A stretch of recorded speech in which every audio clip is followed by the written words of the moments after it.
right, welcome back, guys. We got another episode for you today. Today, I got my friend Drew on, and I think I have a topic you're gonna really enjoy. So, you gotta say hi to the people, Drew. Hey, what's up, everybody? Perfect, perfect. So today, we're gonna keep it nice and simple. Just dive straight into it. You and I both noticed we had a common interest. We have a few. Honestly, it's kind of why we're friends. Common interests are Indeed. sort of the basis of most friendships, but That's very true. yeah, one thing I was talking with you about previously that we thought might make a good topic was, well, piracy in particular. There's sort of a hotbed in piracy in Western Africa recently. It used to be in East Africa. Everybody kind of knows the Somalian pirate stereotype, but it's actually pretty big in the Nigerian river delta right now, where the river meets the sea.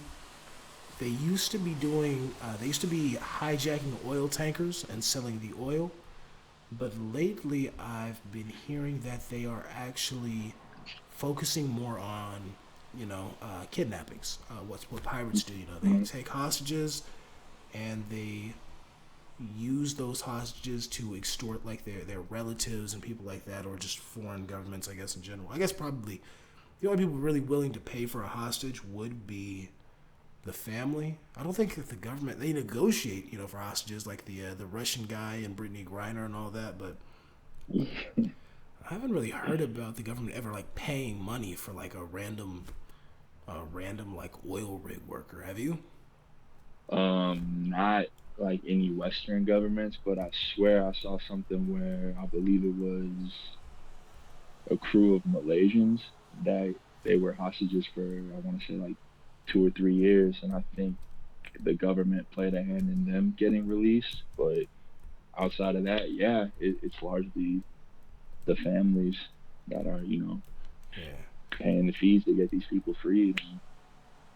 A lot of time. I mean, from what I've heard, there's been a few fatalities because I don't know what all have you like. Where have you gotten your information from? Let me know anything you know. Act like I don't know anything, Okay, because the viewers fair definitely enough. don't. Yeah. Um.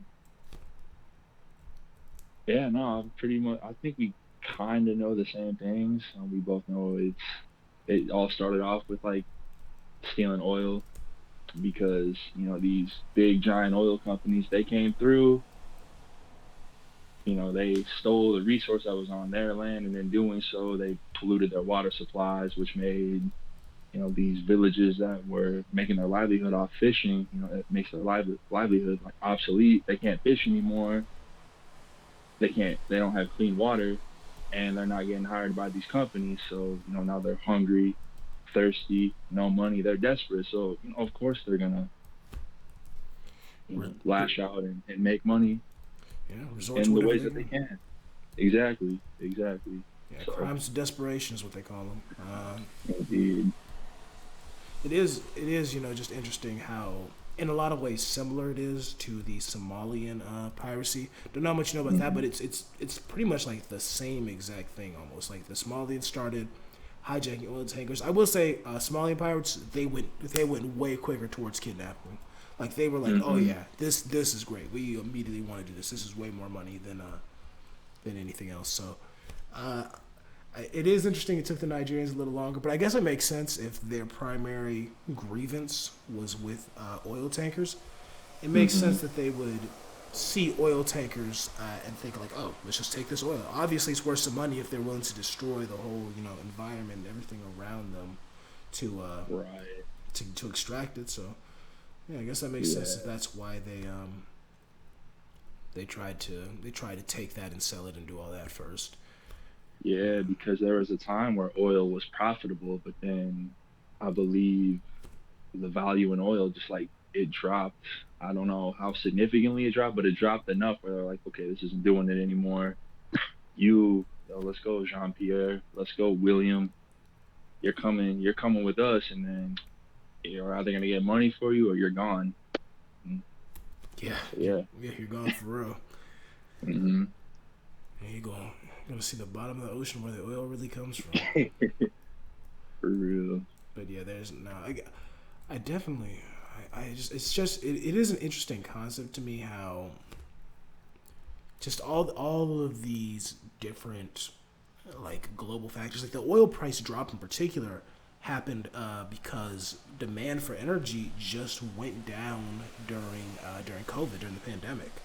So it's Mm-hmm. interesting how that impacted the way that the pirates in Nigeria and other places were pursuing revenue. Like their whole Mm-hmm. methodology of everything changed because of the pandemic. Like that's one effect I guess we don't immediately think about. You know, No.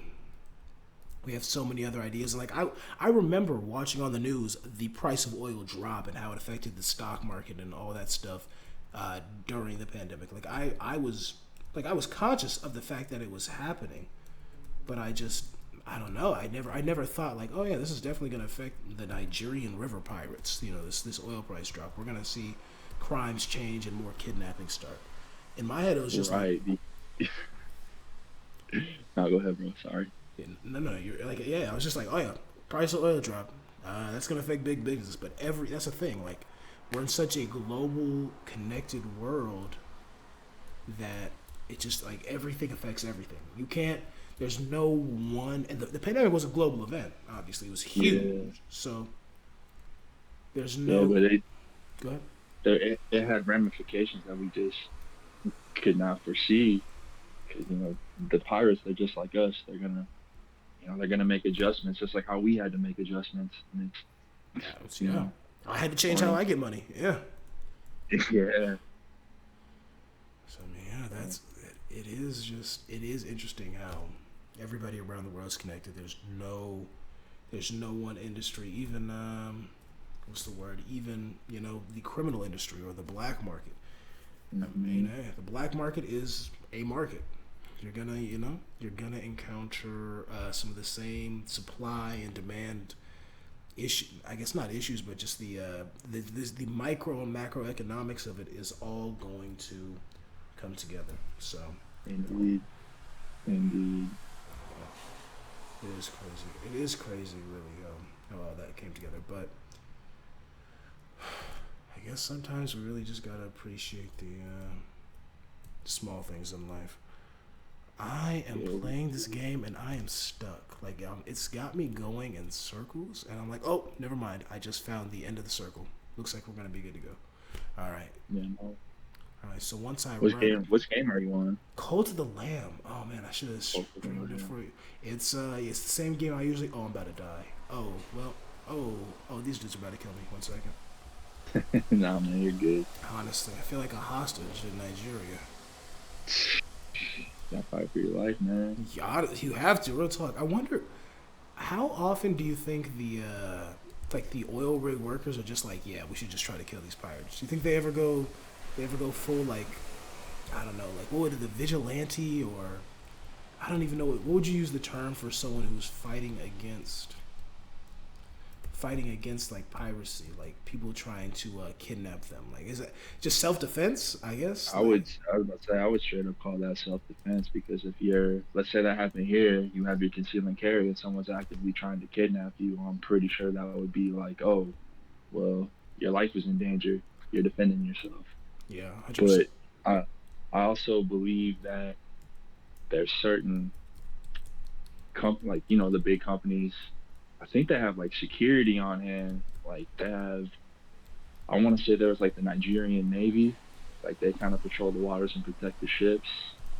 I'm sure there's private security groups that they hire because if you're hitting these big companies in their pockets, that's the one language that all of them speak, no matter what nation they're from. They all speak money, and if you're tapping their pockets, you're gonna be like, all right, we gotta do something to keep us getting paid. If we Yeah, don't have workers and they're getting killed all the time or kidnapped, no one's gonna want to work for us. So I think that's the adjustment that the oil companies themselves have made. It's like a really messed up game of chess that they're playing with each other. yeah. And Fun fact. This is just a fun fact. I don't. You might know this, but the viewers probably don't.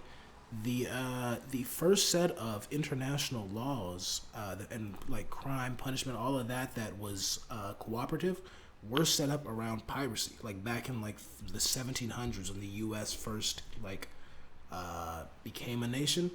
That's when all the nations, England, I think it was back at the time, France, Spain, the U.S., because there was a newly formed country, they all had to come up with a code of international law, and it was maritime law. It was maritime law specifically around how to combat piracy. So, and all that, like that international cooperation, set the stage later for other things like the UN. Before that, the League of Nations. All of that, like they always were looking at like what's the precedent for international cooperation in law enforcement, and the number one precedent is fighting piracy. That's Yeah, the first set of unified global law that we ever had on the books. All right. for sure. Of course, it's to protect the profit, man. It's Okay. always to protect the profit. Yep, and I guess that's where we're gonna end it today. Always protect your profits. If you don't, the government will come and take them from you, or somebody in Nigeria. All right. Well, thank you Yeah. for recording this episode with me. Really appreciate it. Have a wonderful day, and everybody watching, hope you have a great one too. Yeah.